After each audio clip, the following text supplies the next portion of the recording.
বন্ধুরা, আপনারা সবাই কেমন আছেন? আজকে আমাদের রেসিপি চিংড়ি মাছ দিয়ে ঢেঁড়সের তরকারি। সঙ্গে থাকুন দেখার জন্য। সর্ষের তেল ঢেলে নিলাম। কড়াইতে সর্ষের তেলটা চারিদিকে খুব ভালোভাবে আমরা তুলে নিলাম। এবার আমি চিংড়ি মাছগুলোকে ঢেলে নিলাম। চিংড়ি মাছটাও কিন্তু আমি নুন হলুদ মাখিয়ে নিলাম।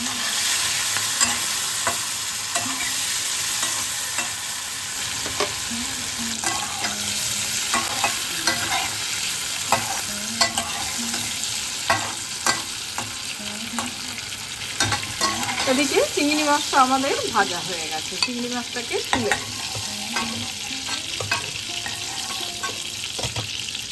ওই তেলেই আমরা বাকি রান্নাটা করে নেব। 5 ফোড়ন দিয়ে দিলাম, সেই সঙ্গে শুকনো লঙ্কা দিয়ে দিচ্ছি।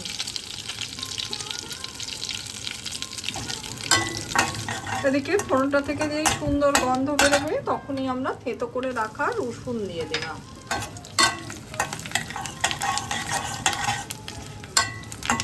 এদিকে রসুনটা যেই হালকা ভাজা হয়ে যাবে তখন আমরা কুচনো পেঁয়াজ দিয়ে দেবো।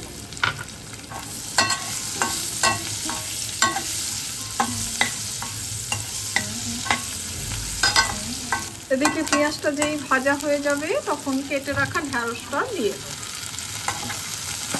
যেহেতু ছোট ঢেঁড়স তাই আমি গোটা গোটা রেখেছি। বড় বড় হলে ছোট ছোট পিস করে আপনি কেটে নিতে পারেন।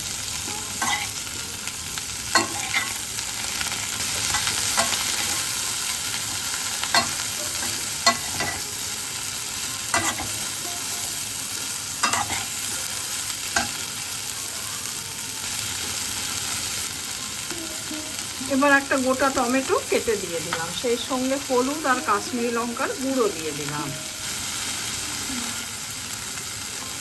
স্বাদ মতো নুন দিয়ে দিলাম।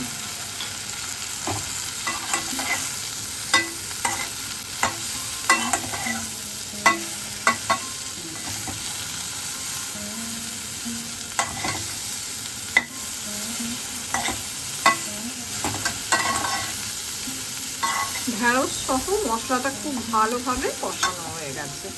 এবার আমি অল্প করে জল দিয়ে দেব। ঢেঁড়স খুবই সফট, হতে কিন্তু বেশি সময় লাগে।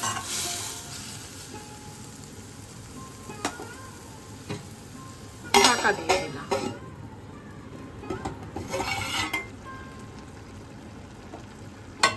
ঢাকাটা খুলে কিন্তু মাঝখানে একটু নাড়াচাড়া করে নিতে হবে। ঢেঁড়সটা কিন্তু এখন প্রায় হয়েই এসেছে।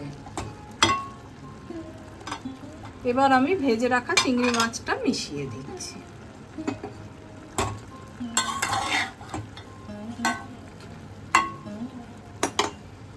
আবার ঢাকা দিয়ে দিচ্ছি। চিংড়ি মাছ দেওয়ার পরে কিন্তু রান্নাটা হতে আর বেশি সময় লাগে না। আর চিংড়ি মাছ বেশি রান্না করলে শক্ত হয়ে যাবে।